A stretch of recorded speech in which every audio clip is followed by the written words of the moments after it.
Hey everyone, welcome back to another explainer. Okay, I want you to do me a favor and close your eyes for just a second. Can you remember the distinct smell of fresh paper? How about the rich scent of pen ink, or the totally satisfying feeling of peeling off a brand new colorful sticker? Well, today we are taking a massive trip back in time to the 1990s and early 2000s, an era long before front-facing cameras, smartphones, and algorithmic feeds pretty much dictated our entire lives. So it really makes you wonder, how did teenagers actually express themselves before the internet even existed? It's kind of a wild concept to think about now, right? Because back then, the teenage world didn't revolve around staring at glowing digital screens. Not at all. It revolved entirely around tangible, physical items. You literally had to hold your memories in your hands, physically write down your feelings, and build your identity from the actual physical world around you.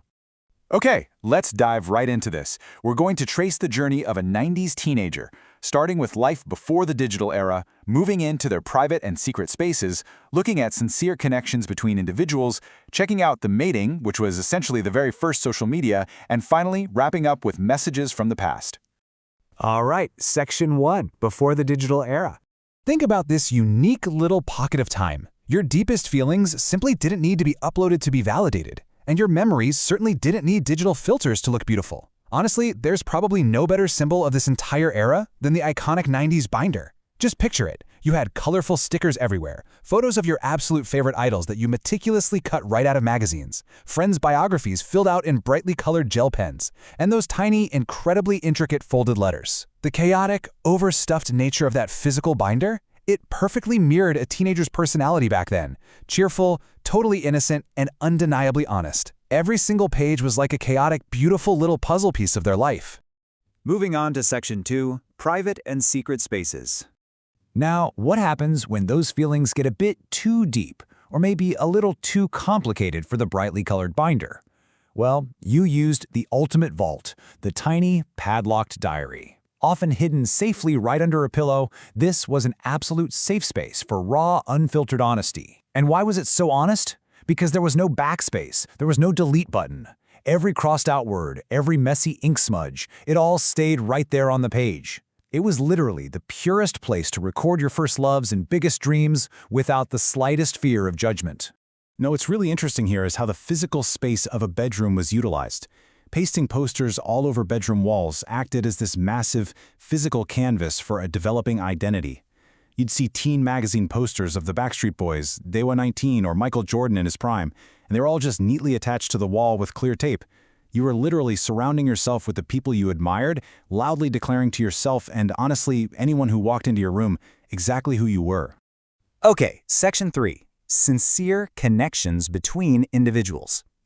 So, stepping out of the isolation of the bedroom, if you wanted to bridge the gap between two people back then, you needed one major ingredient that we often kind of lack today: immense patience. Take the love letter, for example. It wasn't a quick text message typed under the table. No way. It was a totally deliberate, nerve-wracking effort. You wrote it by hand on special lined paper, sometimes you'd even spray it with perfume to give it that extra sensory punch, and then secretly, frantically passed it under a desk while the teacher had their back turned. That ink literally carried the heartbeat of the sender. And hey, if words completely failed you, there was always the compilation cassette, the legendary mixtape. Guys, this was a true labor of love. First, you had to carefully choose the most meaningful songs. Then you'd patiently sit by the radio with your finger hovering over the record button, just praying the DJ wouldn't talk over the outro of the song. Third, you carefully wrote out the entire track list with a marker. And finally, you handed it over as this grand secret message. Just contrast that deeply intentional, hours-long process with today's instant algorithm-generated playlists. It's a whole different world. And this quote brilliantly illustrates the heart of it all. I remember you every time this song plays. There was just a massive, unspoken emotional weight behind these mixtapes. Every single song choice was a sincere, deeply personal message. You couldn't just hit skip if you didn't like a track. You had to actually live in the auditory world that person curated specifically for you. Oh, and we absolutely can't forget about pen pals. What a beautiful phenomenon. Just imagine waiting weeks, sometimes literally months, just for a single physical envelope with a stamped letter inside to arrive in your mailbox. It contains stories and dreams from someone miles, maybe even continents away. But that wait didn't cause anxiety. Instead, it cultivated incredible patience and warmth. You valued every single word because of how long it took to finally reach your hands. Shifting gears now to Section 4, messaging, which was basically the very first social media. So stepping out of the intimate one-on-one stuff and into the spotlight, we entered the exciting, totally public environment of the school hallway. For our younger viewers out there, let me quickly define what a modding actually is. Modding is short for Majana Dinding, which translates to the school wall magazine.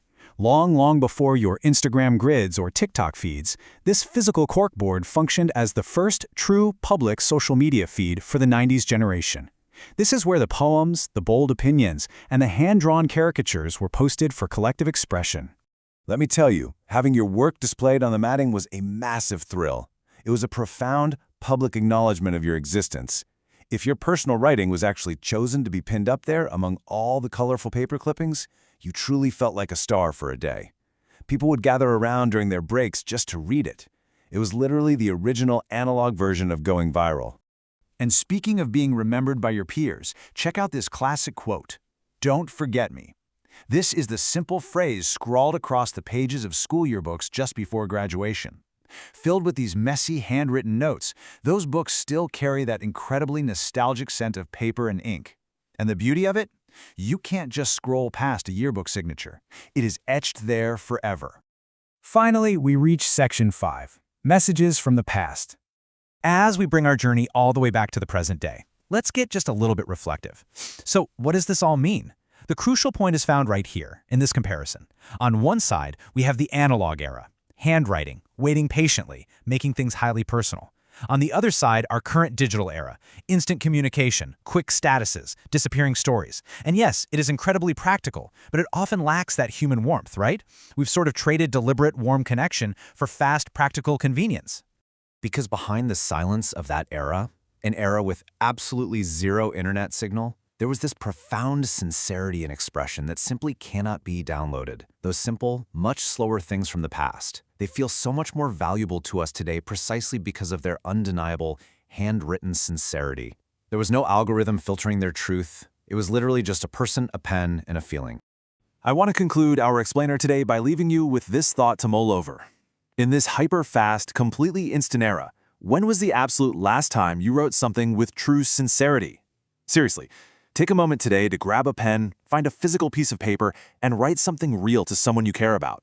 Thank you so much for hanging out with me on this journey, and I'll catch you in the next explainer.